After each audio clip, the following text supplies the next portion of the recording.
ಈ ವಾರ ಮುಂದಿನ ವಾರ ರಿಲೀಸ್ ಮಾಡೋಕ್ಕೆಲ್ಲ ನೋಡ್ತಾ ಈ ವಾರ ಅಂದರೆ ನಾಳೆ ರಿಲೀಸ್ ಮಾಡೋಕ್ಕೆಲ್ಲ ರೆಡಿ ಮಾಡ್ಕೊಂಡಿದ್ದಾರೆ. ಹಿಂದಿ ಟ್ರೈಲರ್ ಇದೆಯಂತೆ, ಅವ್ರು ನೋಡ್ಕೊಂಡು ಎಷ್ಟು ಥಿಯೇಟರ್ ಉಳಿಸ್ಕೊಂಡಿದ್ದಾರೆ, ಕಲೆಕ್ಷನ್ ಏನು ಬಂತು, ಹಿಂದಿಲಿ ಎಷ್ಟು ಥಿಯೇಟರ್ ರಿಲೀಸ್ ಮಾಡ್ತಿದ್ದಾರೆ ಅನ್ನೋ ಮಾಹಿತಿ ಪೂರ್ತಿ ಆದರ್ಶ ಮತ್ತು ಡೈರೆಕ್ಟ್ರು ಕೊಡಬೇಕು ಅಂತ ಕೇಳ್ಕೊಳ್ತೀನಿ. Thank you. ನಮಸ್ತೆ, ಗುಡ್ ಮಾರ್ನಿಂಗ್.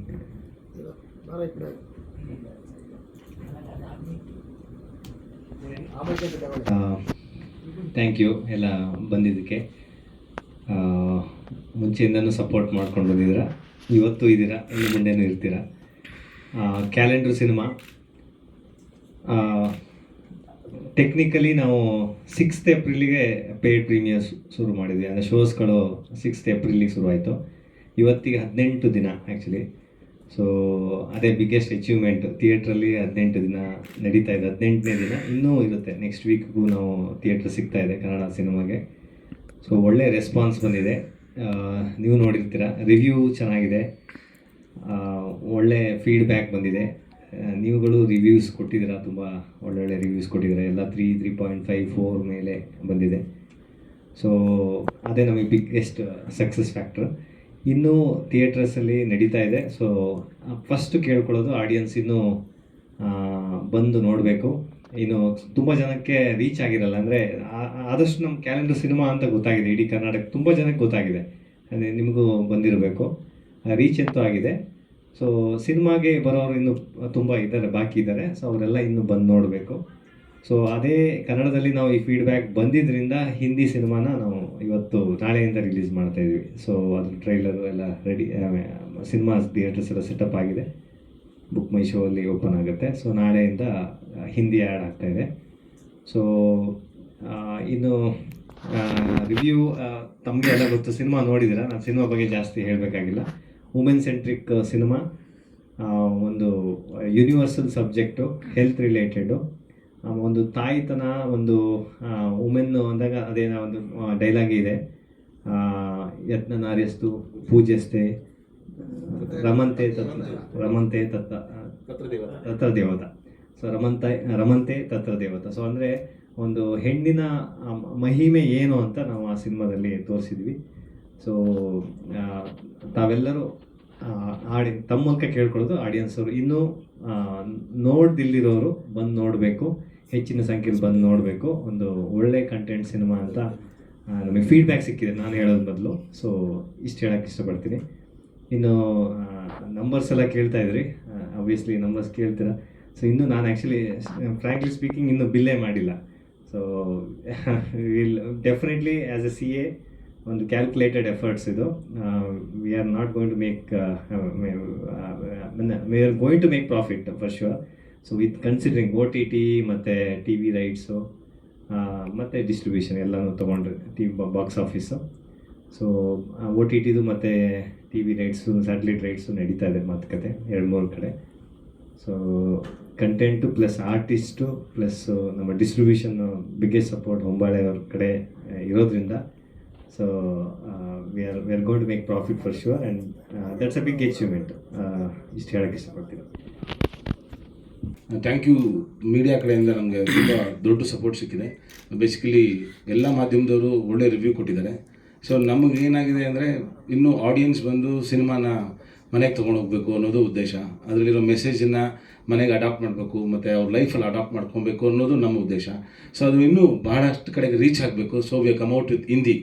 ಸೊ ಮುಂದಿನ ದಿನದಲ್ಲಿ ತಮ್ಮ ಮುಖಾಂತರ ಆಡಿಯನ್ಸ್ ಇನ್ನೂ ಒಳಗೆ ಬರಬೇಕು ಥಿಯೇಟ್ರಿಗೆ ಅನ್ನೋದು ನಮ್ಮ ಮನವಿ, ನಾವು ಕೇಳ್ಕೊತೀವಿ. Thank you. ಕರ್ನಾಟಕ ಮತ್ತು ಮುಂಬೈಲಿ ಕೊಡ್ತಾ ಇದ್ದಾರೆ, ಆಮೇಲೆ ಸ್ಲೋ ಆಗಿ ಎಕ್ಸ್ಪಾಂಡ್ ಮಾಡ್ತಿದ್ದಾರೆ. ಅದು ಗೊತ್ತಿಲ್ಲ ಸರ್, ಇವತ್ತು ಅದೇ ಫಾಲೋಅಪ್ಪಲ್ಲೇ ಇದ್ದೀವಿ. ತುಂಬ ದೊಡ್ಡ ಮಟ್ಟದಲ್ಲಿ ಇರಲ್ಲ ಬಟ್ ಸಂಖ್ಯೆ, ಬಟ್ ಸುಮಾರು ಕಡೆ ಇರುತ್ತೆ ಸರ್. ಸ್ಲೋ ಹಿಂದಿ ಯಾಕೆಂದರೆ ಇದು ಸಬ್ಜೆಕ್ಟ್ ಯೂನಿವರ್ಸಲ್ ಸರ್. ಇದು ಇಂಡಿಯಾ ಪ್ಲಸ್ ಅಬ್ರಾಡು ರೀಚ್ ಆಗಬೇಕು ಅಂತ ನಾವು ಇದಾದಮೇಲೆ ಸುಮಾರು ಪ್ಲ್ಯಾನ್ಸ್ ಇದೆ. ಫೆಸ್ಟಿವಲ್ಸ್ಗಳು, ಅವಾರ್ಡ್ಸ್ಗೆ ಎಲ್ಲ ಪ್ಲ್ಯಾನ್ ಮಾಡ್ತೀವಿ. ಅಬ್ರಾಡು ರಿಲೀಸ್ ಇದೆ. ಅಂದರೆ ಮೇಯ್ನ್ ಉದ್ದೇಶ ಒಂದು ಒಳ್ಳೆ ವಿಷಯ ಆಗಿರೋದ್ರಿಂದ ಇದರಿಂದ ತುಂಬ ಜೀವಗಳು ಉಳಿಸ್ಬೋದು ಅನ್ನೋದು, ರಿಲೇಷನ್ಶಿಪ್ ಮತ್ತು ಜೀವಗಳು ಉಳಿಸ್ಬೋದು ಅನ್ನೋದು ಕಾನ್ಫಿಡೆನ್ಸು ನಮಗೆ ಹೇಳ್ತಾ ಇದೆ. ಹಾಗಾಗಿ ಇದನ್ನು ನಮ್ಮ ಸಾಧ್ಯ ಆದಷ್ಟು ರೀಚನ್ನ ಎಕ್ಸ್ಪಾಂಡ್ ಮಾಡಬೇಕು ಅಂತ ಎಲ್ಲ ಕಡೆ ಪ್ರಯತ್ನ ಮಾಡ್ತಾಯಿದ್ವಿ. ಒಂದಿಷ್ಟು ಪ್ರಯತ್ನ ಮಾಡಿದ್ವಿ ಸರ್. ಆ್ಯಕ್ಚುಲಿ ಕೆಲವು ನೋಡಿದ್ದಾರೆ, ಒಂದಿಷ್ಟು women leaders like for example pink taxi association ಅವರೊಂದು ಬಂದು ನೋಡಿದ್ರು. ಲಾಫಿಂಗ್ ಕ್ಲಬ್ಗಳು ಲೇಡೀಸು ಅವರೊಂದಿಷ್ಟು ಬಂದು ನೋಡಿದ್ದಾರೆ. ಇನ್ನು ಕಾಲೇಜಸ್ ಎಲ್ಲ ರೀಚ್ ಆಗಬೇಕು. ಆ್ಯಕ್ಚುಲಿ ಕಾಲೇಜಲ್ಲಿ ವುಮೆನ್ಸ್ ಕಾಲೇಜ್ ಅವೆಲ್ಲ ಆಗಬೇಕು. ಸೊ ಅದೊಂದಿಷ್ಟು ನಡೆಯುತ್ತೆ. ಅದೇ ಸರ್, ಆ್ಯಕ್ಚುಲಿ ಫಿಸಿಕಲಿ ರೀಚ್ ಆಗೋದು ತುಂಬ ನಿಮ್ಗೆ ಗೊತ್ತು, ತುಂಬ ಕಷ್ಟ. ಒಂದಿಷ್ಟು ಗ್ಯಾಂಗ್ ಬರುತ್ತೆ ಮತ್ತು ಅದು ಇದಾಗುತ್ತೆ. So media is a main thing sir. ಅವ್ರ ಮೂಲಕ ಈಸಿಯಾಗಿ ರೀಚ್ ಆಗ್ಬೋದು ಅನ್ನೋ ನಮ್ಮ ಉದ್ದೇಶ. ಅದಕ್ಕೆ ನಾವು ಪ್ರೆಸ್ ಮೀಟ್ ಕೂಡ ಮಾಡ್ತಾ ಇರೋದು ಇವತ್ತು ಉದ್ದೇಶ. ಪ್ರೆಸೆಂಟ್ ಆ್ಯಕ್ಚುಲಿ ಸುಮಾರು ಒಂದು 8-10 ಥಿಯೇಟರ್ಸಲ್ಲಿ ಇನ್ನೂ ರನ್ನಿಂಗ್ ಇದೆ. ಇನ್ನೂ ಎಕ್ಸ್ಪ್ಯಾಂಡ್ ಆಗ್ಬೋದು, ಪಿಕಪ್ ಆಗ್ಬೋದು ಅನ್ನೋದು ಇದರಲ್ಲಿ ಇದೀವಿ ಮತ್ತೆ. ಸೊ 18th ಡೇ ಆಗಿರೋದ್ರಿಂದ ಬಟ್ ನಾಳೆ ರಿಲೀಸು. ಬಟ್ ನನಗೆ ಇವತ್ತು ಇನ್ನು ಸ್ವಲ್ಪ ಕ್ಲಾರಿಟಿ ಬರಬೇಕು. ಹೆಚ್ಚು ಕಮ್ಮಿ ಬ್ಯಾಂಗ್ಳೂರು, ಮೈಸೂರು ಪ್ಲಸ್ ಮುಂಬೈ ಒಂದಿಷ್ಟು ಶೋಸು. ಓನ್ಲಿ ಇದು ಮಲ್ಟಿಪ್ಲೆಕ್ಸ್ ಮಾತ್ರ ಸರ್, ಸಿಂಗಲ್ ಥಿಯೇಟರ್ಸ್ಗೆ ಹೋಗ್ತಾ ಇಲ್ಲ. ಎಲ್ಲ ಸೇಮ್ ಎಕ್ಸೆಪ್ಟ್ ಟೈಟಲ್ ಅಂಥದ್ದು ಫಸ್ಟ್ ಕಾರ್ಡ್ ಲಾಸ್ಟ್ ಕಾರ್ಡ್ಸ್ ಬಿಟ್ಟರೆ ಬೇರೆ ಎಲ್ಲ ಸೇಮ್ ಇರುತ್ತೆ, ಏನು ಚೇಂಜಸ್ ಇಲ್ಲ.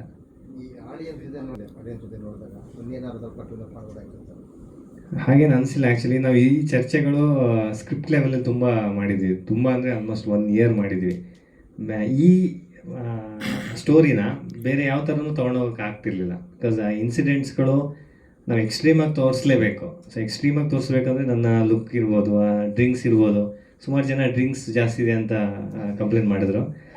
ಬಟ್ ಅದು ಉದ್ದೇಶ ಹೇಳಬೇಕಂದ್ರೆ ಸರ್, ಈಗ ಒಂದು ಡಿಪ್ರೆಷನ್ ಮೋಡ್ ತೋರಿಸ್ಬೇಕಂದ್ರೆ ಡ್ರಿಂಕ್ಸ್ ಇರ್ಬೋದು ಅಥವಾ ಡ್ರಗ್ಸು, ಸ್ಮೋಕಿಂಗ್, ಮತ್ತೊಂದು ವಿಷಯ ಈ ಥರ ಹೋಗ್ತಾರೆ.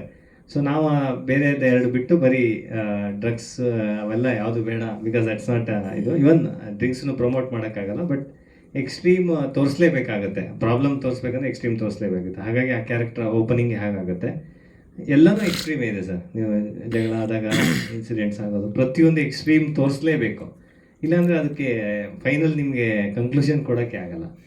ಸೊ ಅದನ್ನು ತುಂಬ ಚರ್ಚೆ ಮಾಡಿ ಸರ್. ಇದು ಹೀಗೆ ಬೇಕಾ ಬೇಡ ಅನ್ನೋದು ಮುಂಚೆನೇ ಆಗಿದೆ. ನಾವು ಈಗ ನೀವು ಕೂತ್ಕೊಂಡು ಮಾಡಿದ್ರು ಕೂಡ ನೀವು ಅನ್ಕೋಬೋದು ಡ್ರಿಂಕ್ಸ್ ಬೇಡಿತ್ತು ಅಂತ. ನೀವು ಕೂತ್ಕೊಂಡು ಸ್ಕ್ರಿಪ್ಟಿಗೆ ಕೂತ್ರೆ 3 ತಿಂಗಳಾದ್ಮೇಲೆ ನಿಮಗೂ ಆ ಕನ್ಕ್ಲೂಷನ್ ಬರುತ್ತೆ ಸರ್.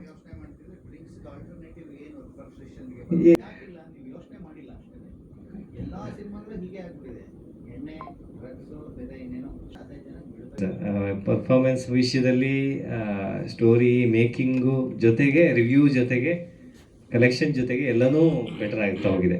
ಸೊ ಆ ಗ್ರೋತ್ ನನ್ನಲ್ಲಿ ನಮ್ಮ ಪ್ರಾಜೆಕ್ಟಲ್ಲಿ ತಂಡದಲ್ಲಿ ಕಾಣಿಸ್ತಾ ಇದೆ. So we are happy sir. ಅದರಲ್ಲಿ ಯಾವುದೇ ಥರದ್ದು ಇದಿಲ್ಲ. ಸೊ ಕನ್ನಡ ಮೂವೀಸಲ್ಲಿ ಅದೇ I mean if you allow me ಬೇರೆ ಒಂದಿಷ್ಟು ಸ್ಟ್ಯಾಟಿಸ್ಟಿಕ್ಸ್ ಬೇಕಾದ್ರೆ ಕೊಡ್ತೀನಿ ಸರ್. ನಾನು ಆ್ಯಸ್ ಎ ಚಾರ್ಟರ್ಡ್ ಅಕೌಂಟೆಂಟ್, ಈಗ ನನ್ನ ಹೀರೋ ಬದಲು ಪ್ರೊಡ್ಯೂಸರ್ ಬದಲು ಚಾರ್ಟರ್ಡ್ ಅಕೌಂಟೆಂಟ್ ಹೊರಗೆ ಬಂದ ಈಗ. ಸೊ ಬೇಸಿಕಲಿ ಕನ್ನಡ ಇಂಡಸ್ಟ್ರೀಲಿ ನಮಗೆ ನೀವು ನೋಡಿರ್ಬೋದು ಒಂದು 3% ಸಕ್ಸಸ್ ರೇಟ್ ಇದೆ. ಸೊ ಆದರೆ 100 ಸಿನಿಮಾದಲ್ಲಿ 3 ಸಿನಿಮಾ ಮಾಡ್ತಾ ಇರೋದು. ಸೊ ನಿಮಗೆ ಇಡೀ ಇಂಡಿಯಾದಲ್ಲಿ ಒಂದು ಬಾಕ್ಸ್ ಆಫೀಸ್ ಕಲೆಕ್ಷನ್ಸ್ ತೊಗೊಂಡ್ರೆ ಒಂದು ಇಯರ್ಲಿ ಒಂದು 11,000 ಕೋಟಿ ಇದೆ. 11,000 ಕೋಟಿ ಬಾಕ್ಸ್ ಆಫೀಸ್ ಕಲೆಕ್ಷನ್ಸ್ ಆಗುತ್ತೆ. ಐ ಥಿಂಕ್ ಇದನ್ನು ನೀವು ಕರೆಕ್ಟಾಗಿ ನೋಟ್ ಮಾಡ್ಬೋದು. ಇದು ನನ್ನ ಉದ್ದೇಶಕ್ಕಲ್ಲ, ನನ್ನ ಇಂಟ್ರೆಸ್ಟಿಂದ ಅಲ್ಲ. ಸಿನಿಮಾ ಇಂಡಸ್ಟ್ರಿ ಪರವಾಗಿ ನಾನು ಒಂದಿಷ್ಟು ಹೇಳೋಕ್ಕೆ ಇಷ್ಟಪಡ್ತೀನಿ, ಆಮೇಲೆ ಮತ್ತೆ ಪ್ರಾಜೆಕ್ಟ್ ಬರೋಣ. ಸೊ 11,000 ಕೋಟಿ ಬಾಕ್ಸ್ ಆಫೀಸಲ್ಲಿ ಕಲೆಕ್ಷನ್ ಇದ್ದರೆ ನಮ್ಮ ಕರ್ನಾಟಕದಲ್ಲಿ ಕನ್ನಡ ಸಿನಿಮಾದು ಅದ್ರ ಶೇರ್ ಒಂದು 8% ಇದೆ. ಅಂದರೆ ನಿಯರ್ಲಿ 800 to 1,000 crores ನಾವು ಮಾರ್ಕೆಟಲ್ಲಿ ದುಡ್ಡು ಮಾಡ್ಬೋದು. ಬಟ್ ಇಲ್ಲಿ ಏನಂದರೆ ಒಂದು ಅರೌಂಡ್ 200 ಸಿನಿಮಾಸ್ ಬರ್ತಾಯಿದೆ ಪರ್ ಆ್ಯನಮ್. ಒಂದು 200 ಸಿನಿಮಾ ಬರ್ತಾಯಿದೆ. 1, 2, 3, 4 ಒಂದು 10 ಸಿನಿಮಾ ಸ್ವಲ್ಪ ದೊಡ್ಡ ಬಜೆಟ್ ಮಾಡ್ತಾರೆ. ಬಾಕಿ ಎಲ್ಲ 1, 2 ಕೋಟಿ 3 ಕೋಟಿ ಈ ಥರ ಎವರೇಜಲ್ಲಿ ನಡೆಯುತ್ತೆ. ಸೊ ನಾವು ಆಗಬೇಕಾಗಿದ್ದು, ನನ್ನ ಒಂದು ಸಜೆಷನ್ ಕೂಡ, ಒಂದು ಅನಾಲಿಸಿಸ್ ಕೂಡ. ಸೊ ಈಗ ಒಂದು 200 crores ನಾವು ಕರ್ನಾಟಕದಲ್ಲಿ ಹಾಕ್ತಾಯಿದ್ದೀವಿ. ಈಸಿಲಿ 200 crores ಎವರೇಜ್ ಇನ್ವೆಸ್ಟ್ ಮಾಡ್ತಾಯಿದ್ವಿ. ಅದು ಬೇರೆ ಬೇರೆ ಕಡೆಯಿಂದ ಬರ್ತಿರೋ ದುಡ್ಡೆ. ಇಲ್ಲಿದು ತುಂಬ ಕಮ್ಮಿ. ನಿಮ್ಗೆ ಇಂಡಸ್ಟ್ರಿ ಈಸ್ ಸಫರಿಂಗ್. ಸೊ 11,000 ಕೋಟಿಲಿ ನಮ್ಮದು 8% ಶೇರ್ ಅಂದರೆ ಒಂದು 800 ಕೋಟಿ ಪ್ರಾಫಿಟ್ ಮಾಡೋ ಜಾಗ ಇದು. ಬಟ್ ನಾವು 200 ಕೋಟಿ ಹಾಕಿ ಕಳ್ಕೊತಾ ಇದ್ವಿ. ಸೊ ಇಲ್ಲಿ ಏನಾಗಬೇಕು ಅಂದರೆ ಮೈಂಡ್ಸೆಟ್ ಒಂದು ಮೇಜರ್ ಕೊಲಾಬ್ರೇಷನ್ ಆಗಬೇಕಂದ್ರೆ ಎಲ್ಲರೂ ಜಾಯ್ನ್ ಆಗಬೇಕು. ಈಗ ಲೆಟ್ಸೆ ನಾನೇ ಒಂದು ಫಾರ್ ಎಕ್ಸಾಂಪಲ್ ನನ್ನ ಫ್ರೆಂಡ್ ಗುರುನಂದನ್ ಆ್ಯಕ್ಟ್ ಮಾಡಿದ್ದಾರೆ. ಗುರುನಂದನು ಯಾರೋ ಪ್ರೊಡ್ಯೂಸರ್ ಕರ್ಕೊಂಬರ್ತಾರೆ, ಒಂದು ಟೂ ಕ್ರೋರ್ಸ್ ಬಜೆಟ್ ಮೂವಿ, ಯಾರೋ ಪ್ರೊಡ್ಯೂಸರ್ ಬರ್ತಾರೆ. ನಾನು ನನ್ನದೇ ಪ್ರೊಡಕ್ಷನ್ ಇದೆ ಅಂದ್ಕೊಂಡು ನಾನೊಂದು 2 crores ಮಾಡ್ತೀನಿ. ನಾನೊಂದು ಪ್ರಾಜೆಕ್ಟ್ ಮಾಡಿದೆ, ಅವರೊಂದು ಮಾಡಿದೆ. ಸೊ ಡಿವೈಡ್ ಆಯಿತು. ಇಲ್ಲೇನಾಯಿತು, ತಾವು ಹೇಳಿದಾಗೆ inputs starting from script, director ಇರ್ಬೋದು, ರೈಟ್ರ್ ಇರ್ಬೋದು, DOP ಇರ್ಬೋದು, ಆಮೇಲೆ ಪ್ರತಿಯೊಬ್ಬರು ಸೆಟ್ ಅವ್ರು ಇರ್ಬೋದು, ಕಾಸ್ಟ್ಯೂಮರ್ ಇರ್ಬೋದು, ಡಿಸೈನ್, VFX ಎಲ್ಲ ಟೀಮು ನಿಮಗೆ ಡಿವೈಡ್ ಆಯಿತು. ಅಂದರೆ ಕ್ವಾಲಿಟಿ ಕಾಂಪ್ರಮೈಸ್ ಆಯಿತು. ಈಗ 2 ಕೋಟಿಲಿ ಮಾಡೋ ಬದಲು 4 ಕೋಟಿಲಿ ಮಾಡ್ಬೋದಿತ್ತು. ಸೊ ಇಬ್ಬರು ಸೇರಿದರೆ, ಕೊಲಾಬ್ರೇಷನ್ ಆಗಿದ್ರೆ, ಪ್ರತಿಯೊಂದು ತಂಡದವರು ಜೊತೆ ವರ್ಕ್ ಮಾಡಿದ್ರೆ, ಈಗ ಡೈರೆಕ್ಟ್ರ್ ಇಬ್ಬರು ಮಾಡ್ಕೊಬೋದು, ಡೈರೆಕ್ಟ್ರು ಮಾಡ್ಕೊಬೋದು, DOP ಇಬ್ಬರು ಒಳ್ಳೊಳ್ಳೆ ಕ್ವಾಲಿಟಿ. ಐಮ್ ಸೇಯಿಂಗ್ ಅವ್ರುಗಳು ಅಫ್ಕೋರ್ಸ್ ಅವರು ಟ್ರೈನಿಂಗ್ ಮಾಡ್ಕೊಂಬರ್ಬೇಕು, ಒಳ್ಳೊಳ್ಳೆ ಕಡೆ ಟ್ರೈನಿಂಗ್ ತೊಗೊಂಡು ಬರಬೇಕು, ಪ್ಲಸ್ ಎಕ್ಸ್ಪರ್ಟೀಸ್ ಅಂದರೆ ಸ್ವಲ್ಪ ಖರ್ಚು ಇರುತ್ತೆ. ಸೊ ಹಾಗಾಗಿ ಬಜೆಟ್ ಜಾಸ್ತಿ ಆಗುತ್ತೆ. ಸೊ ಇಬ್ಬರು ಕೊಲಾಬ್ರೇಟ್ ಆದರೆ 4 ಕೋಟಿಲಿ ನಾವು ಪ್ರಾಜೆಕ್ಟ್ ಮಾಡ್ಬೋದು. 4 ಕೋಟಿಲಿ ಪ್ರಾಜೆಕ್ಟ್ ಮಾಡಿದ್ರೆ 2 ಕೋಟಿಲಿ ನಾವು ಮೇಕಿಂಗ್ ಮಾಡಿದ್ರೆ ಈಸಿಲಿ 2 ಕೋಟಿ ಪ್ರಮೋಷನ್ಗೆ ಇಡಬೇಕು. ಪ್ರಮೋಷನ್ಗೆ 100 to 150% ಅದು 200% ನಾವು ಬಜೆಟ್ ಇಡಲಿಲ್ಲ ಅಂದರೆ ಮೂವಿ ರೀಚೇ ಆಗಲ್ಲ. ಸೊ ಇದು ಒಂದು ವಿಷಯ. ಸರ್ ಕೊಲಾಬ್ರೇಷನ್ ಆಗಬೇಕು. ಕೊಲಾಬ್ರೇಷನ್ ಆದರೆ ಏನಾಗುತ್ತೆ ಹೇಳ್ತೀನಿ ಕೇಳಿ ಸರ್. 200 crores ನಾವು ಈಗ ಎಷ್ಟೊಂದು 200 ಮೂವೀಸ್ ಮಾಡ್ತಾಯಿದ್ವಿ. 200 crores ಅಂದರೆ ಎವರೇಜ್ 1 ಕೋಟಿ ಬಜೆಟಲ್ಲಿ ಆಗ್ತಾಯಿದೆ. ಸೊ ಅದಕ್ಕೆ ನಾವು ಕೊಲಾಬ್ರೇಟ್ ಆಗಿ 4 ಕೋಟಿ, ನಾನು ಹೇಳ್ದಂಗೆ 4 ಕೋಟಿ ಒಂದು ಪ್ರಾಜೆಕ್ಟಿಗೆ ನಾವು ಹಾಕಿ ಮಾಡಿದ್ರೆ ವರ್ಷಕ್ಕೆ ಎಷ್ಟು ಬರುತ್ತೆ? 50 ಮೂವೀಸ್ ಬರುತ್ತೆ. 50 ಮೂವೀಸ್ ಅಂದರೆ ವಾರಕ್ಕೆ ಒಂದು ಮೂವಿ, 52 ವಾರ ಇದೆ, ವಾರಕ್ಕೆ ಒಂದೇ ಮೂವಿ ಬರುತ್ತೆ. ಒಳ್ಳೆ ಕ್ವಾಲಿಟಿ ಮೂವಿ ಬರುತ್ತೆ. ಬಜೆಟ್ಟು ಮೇಕಿಂಗಿಗೆ ಒಳ್ಳೆ ಮೇಕಿಂಗಿಗೆ ಸಿಗುತ್ತೆ. ಅಂದರೆ ಒಳ್ಳೊಳ್ಳೆ ಟೀಮು, ಎಲ್ಲ ಒಳ್ಳೊಳ್ಳೆ ಎಕ್ಸ್ಪರ್ಟ್ಸ್ನ ಹಾಕೋತೀವಿ. ಪ್ಲಸ್ ಪ್ರಮೋಷನಿಗೆ ನಾವು budget equivalent, let's say 2 crores ಇದೆ, 2 crores ಹಾಕ್ತೀವಿ. ಸೊ ಆವಾಗ ನಮ್ಮ ಕನ್ನಡ ಇಂಡಸ್ಟ್ರಿ ಒಳ್ಳೆ ಕ್ವಾಲಿಟಿ ಮೂವಿ ಬರುತ್ತೆ, ಒಂದು ವಾರಕ್ಕೆ ಒಂದು ಬರ್ತಾ ಇದೆ ಅಂದ್ಬಿಟ್ಟು 100% ನೋಡ್ತಾರೆ. ಸೊ ನಮ್ಮ ಮಾರ್ಕೆಟ್ ಶೇರು ಈ 4 ಕೋಟಿ ನಾವು ಮಾಡಿರೋ ಮೂವಿ 8 crores, ನಿಯರ್ಲಿ ನಿಮಗೆ 800 crores ಅಥವಾ 1000 crores ಮಾರ್ಕೆಟ್ ಶೇರ್ ಇರೋದ್ರಿಂದ ನೀವು 4 ಕೋಟಿಲಿ ಅಂದರೆ ನೀವು ಡಬಲ್ ಮಾಡ್ತೀವಿ. ಅಂದರೆ 800 crores ನಮಗೆ ಪ್ರಾಫಿಟ್ ಆಗೇ ಆಗುತ್ತೆ ಇದರಲ್ಲಿ. ಅಂದರೆ ನಾವು ಹಾಕ್ತಿರೋದು 200 ಕೋಟಿಲಿ 800 crores, 600 crores ಮನೆಗೆ ತೊಗೊಂಡು ಹೋಗ್ಬೋದು. ನನ್ನ ಸಿಂಪಲ್ ಫಾರ್ಮುಲಾ ಅರ್ಥ ಆಗಿರ್ಬೋದು ಸರ್. ಬೇಸಿಕಲಿ ಮಿಸ್ಸಿಂಗ್ ಪಾಯಿಂಟು, ಎಲ್ರಿಗೂ ತುಂಬ ಜನಕ್ಕೆ ಆಸೆ, ಅವನೇನು ಮಾಡೋದು ನಾನು ಮಾಡ್ತೀನಿ, ಇವನೇನು ಮಾಡೋದು ನಾನು ಮಾಡ್ತೀನಿ ಅಂತ ಅವ್ರು ಒಬ್ಬೊಬ್ಬರೇ ಕೂತ್ಕೊಂಡು ಮಾಡ್ತಾ ಇದ್ದಾರೆ. ಒಂದು ಚಿಕ್ಕ ತಂಡ ಕೂತ್ಕೊಂಡು ಮಾಡ್ತಾ ಇದೆ. ಅಲ್ಲಿ ಎಕ್ಸ್ಪೋಜರ್ ಇಲ್ಲ, ನಾಲೆಡ್ಜ್ ಇಲ್ಲ, ಒಳ್ಳೆ ಟೀಮ್ ಇಲ್ಲ, ಪ್ರಮೋಷನಿಗೆ ದುಡ್ಡಿಲ್ಲ. ಸೊ ಪ್ರಮೋಷನಿಗಂತೂ ದುಡ್ಡು ಇಲ್ಲವೇ ಇಲ್ಲ ಬಿಡಿ ಸರ್. ಲಾಸ್ಟಿಗೆ ಸ್ಟ್ರಗಲ್, ರಿಲೀಸಿಗೆ ದುಡ್ಡಿಲ್ಲ ಬಿಡಿ, ರಿಲೀಸ್ ಮಾಡೋಕ್ಕೆ ಆಗಲ್ಲ, ಇನ್ನೇನು ಪ್ರಮೋಷನ್. ಸೊ ವಿಷಯ ಕೊಲಾಬ್ರೇಷನ್, ಒಳ್ಳೊಳ್ಳೆ ಟೀಮ್ ಜೊತೆಗೆ ಪ್ರಾಜೆಕ್ಟ್ ಮಾಡೋದು ತುಂಬ ಇಂಪಾರ್ಟೆಂಟ್. ಅಂದರೆ ಎಸ್ ಸರ್, ಅದೇ ಹೇಳ್ತಾರೆ. ಹಾಂ ಸರ್, ಅಲ್ಲ ಸರ್, ಈಗ ನಾನು 4 ಕೋಟಿಗೆ ಆಗಲ್ಲ, ಬಟ್ ನಾವು ಹೇಳ್ತಿರೋದು ಎವರೇಜ್ ತೊಗೊಂಡು ಮಾತಾಡಿದ್ದು. ಒಂದಿಷ್ಟು 20 ಕೋಟಿ ಪ್ರಾಜೆಕ್ಟ್ಸ್ ಇರುತ್ತೆ, ಅದರಲ್ಲಿ 3-4 ಕೋಟಿ ಪ್ರಾಜೆಕ್ಟ್ ಇರುತ್ತೆ. ಅಫ್ಕೋರ್ಸ್ ಇಟ್ ಸ್ಟಾರ್ಟ್ಸ್ ವಿತ್ ಒಳ್ಳೆ ಎಕ್ಸ್ಪರ್ಟ್ಸು, ರೈಟ್ರು ಬೇಕು, ಡೈರೆಕ್ಟ್ರುಗಳು ಬೇಕು, DOPಗಳು ಬೇಕು, ಎಡಿಟ್ರು ಬೇಕು, ಎಲ್ಲ ಒಳ್ಳೊಳ್ಳೆ ತಂಡದವ್ರು ಬರಬೇಕು. ನಮ್ಮಲ್ಲಿ ಒಂದು ಮೂಲೆಯಲ್ಲಿ ಕೂತ್ಕೊಂಡು ಅವ್ರು ಮಾಡ್ತಾರೆ, ನಾವು ಮಾಡ್ತೀವಿ, ಹಂಗಾಗ್ತಾಯಿದೆ. ಎಕ್ಸ್ಪೋಜರೇ ಇಲ್ಲ, ಎಂಡ್ವರೆಗೂ ಅವ್ರು ನೋಡ್ತಾನೆ ಇಲ್ಲ. ರಿಲೀಸ್ ಏನು ಅಂತ ಉಲ್ಟಾ ಬರ್ಬೇಕು ಸರ್. ಫಸ್ಟು ಡಿಸ್ಟ್ರಿಬ್ಯೂಷನ್ ಆಫೀಸಲ್ಲಿ ಕೂತ್ಕೊಂಡು ಒಂದು ವಾರ ಅಥವಾ ಒಂದು ತಿಂಗಳು ಅಲ್ಲಿ ತಿಳ್ಕೊಬೇಕು ಯಾವ ಸಿನಿಮಾ ನೋಡ್ತಿದೆ. ಜೆನ್ಜಿ ಅಂತ ಹೇಳ್ತಾರೆ. ಈಗ ಹೋಗಿ ಎಲ್ಲ ಮಾಡಿ ರಿಲೀಸ್ ಟೈಮಲ್ಲಿ ಬಂದಾಗ ನೀವು ಈ ಥರ ಪಿಕ್ಚರ್ ಯಾಕೆ ಮಾಡಿದ್ರಿ, ಸಸ್ಪೆನ್ಸ್ ಥ್ರಿಲ್ಲರ್ ಮಾಡಬೇಕಿತ್ತು, ಲವ್ ಮಾಡಬೇಕಿತ್ತು, ಜೆನ್ಜಿ ಅಂದರೆ ಏಜ್ ಗ್ರೂಪ್ ಬೇರೆಯವರಿಗೆ ಮಾಡಬೇಕಾಗಿತ್ತು, ಈ ಥರದ್ದು. ಆಮೇಲೆ ರಿಲೀಸ್ ಬರುವಾಗ ಯೋಚನೆ ಮಾಡ್ತಾರೆ. ಸೊ ಅದಾಗಬಾರ್ದು. ಫಸ್ಟು ಮೇಲಿಂದ ಹಿಂದೆಯಿಂದ ರಿವರ್ಸ್ ಆರ್ಡರ್ ಬರಬೇಕು. ಮಾರ್ಕೆಟ್ ಏನಿದೆ, ಮಾರ್ಕೆಟ್ ಏನು ಕೇಳ್ತಾ ಇದೆ, ಡಿಸ್ಟ್ರಿಬ್ಯೂಷನ್ ಆಫೀಸಲ್ಲಿ ಗೊತ್ತಾಗ್ತಾ ಇರುತ್ತೆ ಎಲ್ಲೆಲ್ಲಿ ಕಲೆಕ್ಷನ್ ಆಗ್ತಿದೆ. ಅಲ್ಲಿಂದ ನಾವು ಉಲ್ಟಾ ಬಂದು ಯಾವ ಥರ ಸಬ್ಜೆಕ್ಟ್ ಪಿಕ್ ಮಾಡಬೇಕು, ಯಾರು ರೈಟ್ರ್ ಹಾಕ್ಬೇಕು, ಯಾರು ಡೈರೆಕ್ಟ್ರ್ ಹಾಕೋಬೇಕು, ಯಾರು DOP ಹಾಕೋಬೇಕು. ಅವ್ರುಗಳು ಆ್ಯಕ್ಚುಲಿ ಇನ್ನೊಂದು ಅಂದರೆ ಅಪ್ಡೇಟೇ ಇರಲ್ಲ, ಸ್ಕಿಲ್ಸೇ ಅಪ್ಡೇಟ್ ಇರಲ್ಲ, ಒಳ್ಳೊಳ್ಳೆ ಕಡೆ ಟ್ರೈನಿಂಗ್ ತೊಗೊಂಡಿರಲ್ಲ. ಸೊ ಈ ವಿಷಯಗಳು ಆಗಬೇಕು ಅಂತ ನಾನು ಈ ಮೂಲಕ ಹೇಳೋಕ್ಕೆ ಇಷ್ಟಪಡ್ತೀನಿ. As a CA sir, numbers.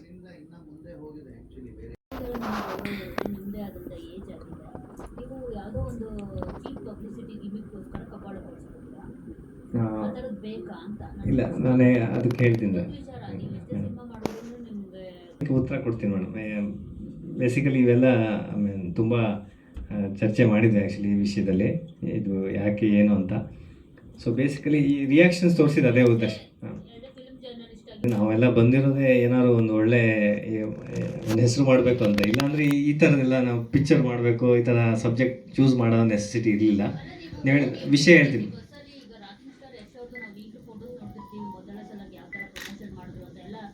Card ಹಂಚಿದ್ದಾರೆ, ಅದು ಈಗಿನ ಇದೇನಲ್ಲ, ಆವಾಗಲೇ ಮಾಡ್ಕೊಂಡು ಬಂದಿದ್ದಾರೆ ಅವ್ರು ಕಷ್ಟಪಟ್ಕೊಂಡು. ಆ ಥರ ಪ್ರಮೋಷನ್ ಮಾಡಿ ಅದನ್ನ ಬಿಟ್ಬಿಟ್ಟು ಬೇಸಿಕಲಿ ಒಂದು ಪೇಡ್ ಪ್ರೀಮಿಯರ್ ಅಂತ ಮಾಡಿದ್ವಿ ಒಂದಿಷ್ಟು ಶೋಸು. ಅದರಲ್ಲಿ ನಾವು ರಿಯಾಕ್ಷನ್ಸ್ಗಳು, ರಿಯಲ್ ರಿಯಾಕ್ಷನ್ಸ್ಗಳು ಕ್ಯಾಪ್ಚರ್ ಮಾಡಿದಾಗ ಬಂದಿದ್ದೆ ಅಂದರೆ ತಾವು ನೋಡಿರ್ತೀರ, ತುಂಬ ಜನ ಅವ್ರದ್ದೇನೋ ಪ್ರಾಬ್ಲಮ್ ಲಿಂಕ್ ಆದಾಗ ಹತ್ತಿರೋದು, ರಿಯಾಕ್ಟ್ ಮಾಡಿರೋದೆಲ್ಲ ಅದು ನಿಜ, ಅದು ಸತ್ಯ. ಸೊ ಅದ್ರ ಜೊತೆಗೆ ನಾವು ಅದೇ ಯಾಕೆ ಪ್ರಮೋಷನ್ಗಾಗಿ ಉಪಯೋಗಿಸ್ಬಾರ್ದು ಅಂದ್ಬಿಟ್ಟು ಅಲ್ಲಿ ಆ್ಯಕ್ಚುಲಿ ಕಪಾಳ ಮೋಕ್ಷಗಳು ಏನು ಆಗಿಲ್ಲ, ನೀವು ನೋಡಿರ್ಬೋದು, ಅದರಲ್ಲಿ ನಿಮ್ಗೆ ಕ್ಲಿಯರಾಗಿ ಕಾಣಿಸ್ತಾ ಇದೆ. ಸೊ ಅದನ್ನು ಅವರು ಎದ್ದು ರಿಯಾಕ್ಟ್ ಮಾಡೋಕ್ಕೆ ಬಂದಾಗ ನಾವು ಸೋಷಿಯಲ್ ಮೀಡಿಯಾದವರು ಒಂದಿಷ್ಟು ಅಡ್ವೈಸ್ ಮಾಡಿದ್ದು, ಇದು ಸ್ವಲ್ಪ ಟರ್ನ್ಸ್ ಆ್ಯಂಡ್ ಟ್ವಿಸ್ಟ್ ಮಾಡಿಬಿಟ್ರೆ it will go and reach ಅಂತ ಮಾಡಿದ್ದು. ಅದಾದಮೇಲೆ ನಾವು ರಿಯಲ್ ರಿಯಾಕ್ಷನ್ಸ್ ಏನಿದೆ ಈ ಥರದ್ದು, ಅದೇ ಅವರು ಹತ್ತಿರೋವಂಥದ್ದು ಬಂದು ನನ್ನ ಸ್ಟೋರಿ ಅಂತ ಹೇಳಿದ್ದು, ಇದೆಲ್ಲ ರಿಯಲ್ ರಿಯಾಕ್ಷನ್ಸು. ಅದನ್ನು ಕೂಡ ಬಿಟ್ಟಿದ್ದೀವಿ ಆ್ಯಕ್ಚುಲಿ, ಆಮೇಲೆ ಸೋಷಿಯಲ್ ಮೀಡಿಯಾ ಚಾನಲ್ ಮೂಲಕ ಅದನ್ನು ಕೂಡ ಬಿಟ್ಟಿದ್ದೀವಿ. ಅನ್ಫಾರ್ಚುನೇಟ್ಲಿ ಅದು ರೀಚ್ ಆಗಿಲ್ಲ. ಸೊ ಇಟ್ಸ್ ಸೆಕೆಂಡ್ ವರ್ಷನ್ನು ರೀಚೇ ಆಗಲಿಲ್ಲ. ಸೊ ಜನ ನೀವು ಅರ್ಥ ಮಾಡ್ಕೊಳ್ಳಿ, ಫಸ್ಟ್ ಒನ್ನು ಕಪಾಳ ಕೊಡಿಸ್ಕೊಂಡಿದ್ದಾರೆ. ಆಗಿಲ್ಲ. ಚೂರಿ ಹಾಕ್ರಿ, ಚೂರಿ ತಾವು ಕ್ಲೀನಾಗಿ ಅದು ವೀಡಿಯೋದಲ್ಲಿ ಕಾಣಿಸ್ತಾ ಇದೆ, ಅಲ್ಲಿ ಜಸ್ಟ್ ಒಂದು ಸ್ಮಾಲ್ ಇದು ಟ್ವಿಸ್ಟ್ ಮಾಡಿ ಬಿಟ್ಟಿದ್ದಾರೆ ಅಷ್ಟೇ. ಅಲ್ಲಿ ರಿಯಾಕ್ಷನ್ಸು ಸ್ವಲ್ಪ ಎಕ್ಸ್ಟ್ರೀಮ್ ಆಗಿ ಇದ್ದಾಗ ಅದನ್ನ ಟ್ವಿಸ್ಟ್ ಮಾಡಿ ಬಿಟ್ಟಿರೋದು, ಅದು ಓಡ್ತು. ನೆಕ್ಸ್ಟ್ ವರ್ಷನ್ ಇಮಿಡಿಯೇಟಾಗಿ ಪಬ್ಲಿಕ್ ರಿಯಾಕ್ಷನ್ಸ್ ಬೇರೆದು ಬಿಟ್ವಿ, ಅದು ಓಡಲೇ ಇಲ್ಲ. ಸೊ ನಮ್ಮ ಉದ್ದೇಶ ಅಂದರೆ ನಾನು ಇದೇ ರೀಸನಿಗೆ ನಾನು ಇಷ್ಟೊಂದು ಕ್ಯಾಲ್ಕುಲೇಷನ್ಸ್ ಹೇಳಿದ್ದು. ನೀವು ಆ್ಯಸ್ ಎ ಪ್ರೊಡ್ಯೂಸರ್ ನಾನು ಅಥವಾ ಹೀರೋ ಆಗಿ ನನಗೆ ಗೊತ್ತಿರೋ ವಿಷಯ ಇಷ್ಟೇ ಮೇಡಮ್. ರಿಯಾಕ್ಷನ್ಸಲ್ಲಿ ಅದನ್ನು ಟ್ವಿಸ್ಟ್ ಮಾಡಿ ಬಿಟ್ಟಾಗ ಅದು ರೀಚ್ ಆಯಿತು. ನೆಕ್ಸ್ಟ್ ವರ್ಷನ್ ಬಿಟ್ಟಾಗ ರೀಚ್ ಆಗಲಿಲ್ಲ ಅನ್ಫಾರ್ಚುನೇಟ್. ಕಂಟೆಂಟೇ ಬೇರೆ, ನೀವು ಅಲ್ಲಿ ಪ್ರಮೋಷನ್ ಒಡ್ಸ್ಕೊಂಡಿರೋ ಥರ ಪ್ರಮೋಷನ್ ಮಾಡಿದ್ರಲ್ಲ ಅದೇ ಬೇರೆ. ಈ ಸಿನಿಮಾದಲ್ಲಿರೋ ಕಂಟೆಂಟ್ನ ರೀಚ್ ಮಾಡಬೇಕಿರೋ ರೀತಿನೇ ಬೇರೆ. ಎಲ್ಲ ಹೆಣ್ಮಕ್ಳಿಗಿರೋ ಸಮಸ್ಯೆ ಹೌದು, ಆದರೆ ನೀವು ಹಂಗೆ ಕಪಾಳ ಕೊಡಿದ್ರೆ ಎಮೋಷನಲ್ ಏನೋ ಇದೆ ಬಿಟ್ಟಾಕು ಅಂದ್ಬಿಟ್ಟು ಎಲ್ಲರೂ ಬಿಟ್ಟಾಕ್ತಾರೆ. ಅಲ್ಲ, ನಿಮಗೆ ನೀವೇ ಕಪಾಳ ಕೊಡ್ಕೊಂಡು ಒಳ್ಳೆ ಸರ್ ಇನ್ನೊಂದು ಬೇಸಿಕಲಿ ಹೇಳ್ಬೇಕು, ಯು ಪೀಪಲ್ ಆರ್ ರಾಂಗ್ ಅಂತ ಹೇಳ್ಬೇಕು ಸರ್. ನೀನು ಇಲ್ಲ, ನೀನು let me- ಗೈಡ್ ಮಾಡ್ಬೇಕು ಅಂತ ಹೇಳ್ಬೇಕು, ನಾನು ಗೈಡ್ ಮಾಡ್ಬಾರ್ದು. ಆ ಮೊಬೈಲ್ ಇಟ್ಕೊಂಡು ಏನೋ ಮಾಡ್ತೀವಿ ಮಾಡಿ ಹೆಂಗ್ ಸರ್ ಅದು? ಎಲ್ಲ ಹಂಗೆ ನನ್ನಿಂದ ತಪ್ಪಾಗಿದೆ, extremely sorry for that. Yellow basically ಏನಂದ್ರೆ ಹೇಳ್ಬಿಡ್ತೀನಿ, ಅದೆಲ್ಲೋ ಸಿನಿಮಾ ರೀಚ್ ಆಗುತ್ತೆ, ಸಿನಿಮಾ ಏನೋ ಆಗುತ್ತೆ ಅನ್ನೋ ಉದ್ದೇಶ ಬಿಟ್ರೆ ಸರ್ ಇನ್ನೊಂದು ಸರ್, ಇಷ್ಟು ನಮ್ಗೆ ಸಾರಿ ಕೇಳ್ಬೇಕಾಗಿದ್ದಿಲ್ಲ ಇಲ್ಲಿ. ನಮ್ಗೆ ಯಾಕೆ ಸಾರಿ, ನೀವು ಕಪಾಳ ಕೊಡಿಸ್ಕೊಂಡ್ರೆ ಇದು ಏನಂತ ಸರ್, ಇದು ಸಿನಿಮಾ ಪೆಟ್ರೋಲ್ ಕೊಡ್ದ ಅನ್ಕೊಂಡಿದ್ದು ನಾನ್ ಸೆನ್ಸ್ ಅಲ್ವಾ ಇದೆಲ್ಲ.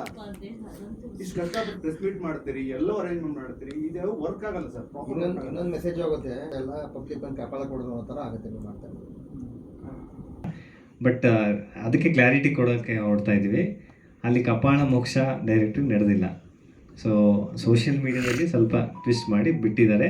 ಸೆಕೆಂಡ್ ವರ್ಷನ್ನು ರಿಯಲ್ ರಿಯಾಕ್ಷನ್ಸ್ ಹಾಕಿದಾಗ ಅದು ರೀಚ್ ಆಗಿಲ್ಲ. ಇದು ಇಷ್ಟು ಹೇಳ್ಬೋದು. ಸೊ ಬೇರೆ ನಮ್ಮನ್ನು ನಾವು ಕಂಡೆಮ್ ಮಾಡ್ಕೊಂಡು ಕೂರೋಂಥ ನೆಸಿಟಿ ಇಲ್ಲ. ನೀವು ಹೇಳಿದಾಗೆ ನಾವು 4 ವರ್ಷ ಕಷ್ಟಪಟ್ಟಿರ್ತೀವಿ, ಸೊ ಆ ವಿಷಯ ಬರೋದಿಲ್ಲ. ಸೊ ಇವ್ರಿಗೂ ಆ ಥರದ್ದು ಏನು ನಡೆದಿಲ್ಲ.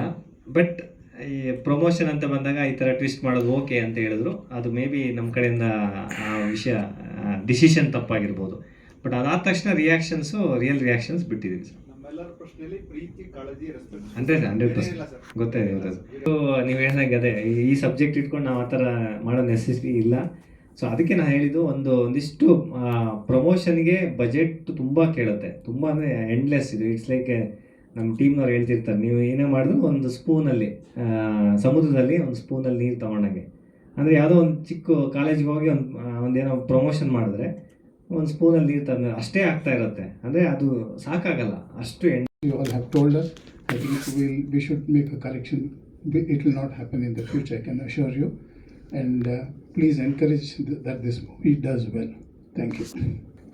ಮಾಧ್ಯಮ ಮಿತ್ರರಿಗೂ ಪತ್ರಿಕಾ ಉದ್ಯಮದವರಿಗೆಲ್ಲರಿಗೂ ನಮಸ್ಕಾರ, ಹಾಗೂ ಈ ಕುಂತಂಥ ಎಲ್ಲ ಮಹಾನೀಯರಿಗೂ ನಮಸ್ಕಾರ. ಈಗ ನೋಡಿದರೆ ನೀವು ಕ್ಯಾಲೆಂಡರ್ ರಿಲೀಸ್ ಆಗಿ ತುಂಬ ಅಂದರೆ ನಮ್ಗೆ ಪೇಪರ್ ಕಡೆಯಿಂದ ಒಳ್ಳೆ ರಿವ್ಯೂಸ್ ಬಂದಿದೆ. ಅದಕ್ಕೆ ಇನ್ನೊಂದು ಕಡೆ ಥ್ಯಾಂಕ್ಸ್ ಹೇಳ್ತೀವಿ.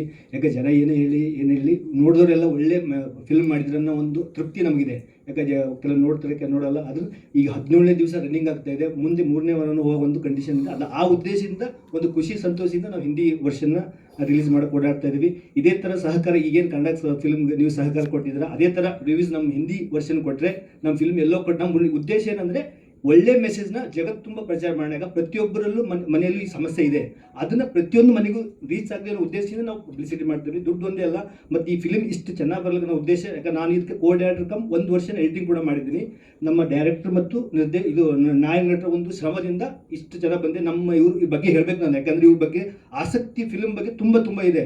ದುಡ್ಡು ಬಿಟ್ಟು ಸೆಕೆಂಡ್ರಿ, ಆದರೆ ಒಳ್ಳೆ ಫಿಲ್ಮ್ ಮಾಡೋಣ, ಸಮಾಜಕ್ಕೊಂದು ಒಳ್ಳೆ ಕಂಟೆಂಟ್ ಕೊಡೋಣ ಉದ್ದೇಶದಿಂದ ಇಷ್ಟು ಶ್ರಮದಿಂದ ಫಿಲ್ಮ್ ಮಾಡಿದ್ದಾರೆ. ಅದಕ್ಕೆ ಎಲ್ಲರೂ ಪ್ರೋತ್ಸಾಹ ಕೊಟ್ಟಿದ್ದಾರೆ, ಹಾಗೆ ಕೊಡಿ ಅಂತ ಹೇಳಿ ನಾನು ಕೇಳ್ಕೊತೀನಿ ಸರ್. ಬೆಂಗಳೂರಿನಲ್ಲಿ